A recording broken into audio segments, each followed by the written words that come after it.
ഇന്ന് നമുക്കൊരു വെറൈറ്റി പിടിച്ചാലോ? ഒരു ഡാൻസിങ് പൊച്ചാക്ക ഉണ്ടാക്കിയാലോ? നിങ്ങളുടെ വീട്ടിലെ കുഞ്ഞാനിജത്തിമാരെയും കുഞ്ഞാനിജന്മാരെയും സന്തോഷിപ്പിക്കാൻ ബെസ്റ്റ് ആയിട്ടുള്ള ഒരു സാധനമാണ്.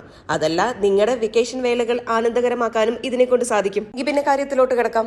ആദ്യം തന്നെ ഒരു ക്യൂട്ടൻ പൊച്ചാക്കോനെ വരച്ച് കളർ ചെയ്ത് കട്ട് ചെയ്തെടുക്കാം. നമ്മുടെ ഡാൻസിങ് പൊച്ചാക്കോന്റെ ബേസിനായിട്ട് ഞാനിവിടെ ഒരു ബ്രൗൺ ഷീറ്റ് എടുത്തിട്ടുണ്ട്. പിന്നെ പൊച്ചാക്കോനെ ഡാൻസ് ചെയ്യിപ്പിക്കാൻ ഒരു സ്പ്രിങ്ങിന്റെ ആവശ്യമുണ്ട്. അതാണ് ഇവിടെ ചെയ്തെടുത്തോണ്ടിരിക്കുന്നത്. നമ്മുടെ സ്പ്രിങ്ങുകൾ റെഡി ആയി കഴിഞ്ഞ് കഴിഞ്ഞാൽ പിന്നെ പൊച്ചാക്കോനെ നമ്മുടെ സ്പ്രിങ്ങിലോട്ടൊന്ന് അറ്റാച്ച് ചെയ്ത് കൊടുക്കുക. അതിനുശേഷം ഈ സ്പ്രിങ്ങിനെ നമുക്ക് നമ്മുടെ പേപ്പറിലോട്ടും അറ്റാച്ച് ചെയ്യാം. മോടി പിടിപ്പിക്കൽ നമ്മുടെ വീക്ക്നെസ് ആയതുകൊണ്ട് തന്നെ ഞാൻ കരുതി ഇവിടുത്തെ ബ്രൗൺ ഷീറ്റിന്റെ എൻഡ്സ് ഒക്കെ ഒന്ന് കർവ് ചെയ്തെടുക്കാം എന്നുള്ളത്. അതിനുശേഷമായിട്ട് നമ്മുടെ പൊച്ചാക്കോനെ അറ്റാച്ച് ചെയ്ത് കൊടുക്കുക. എന്നിട്ട് നമ്മുടെ ക്യൂട്ടൻ പൊച്ചാക്കോനെ ഒന്ന് ടച്ച് ചെയ്താൽ മാത്രം മതി. നമുക്കായി എത്ര നേരം വേണേലും ഡാൻസ് ചെയ്യാൻ റെഡിയാണ്. നിങ്ങൾ ഉറപ്പായിട്ടും ഇത് ട്രൈ ചെയ്ത് നോക്കണം.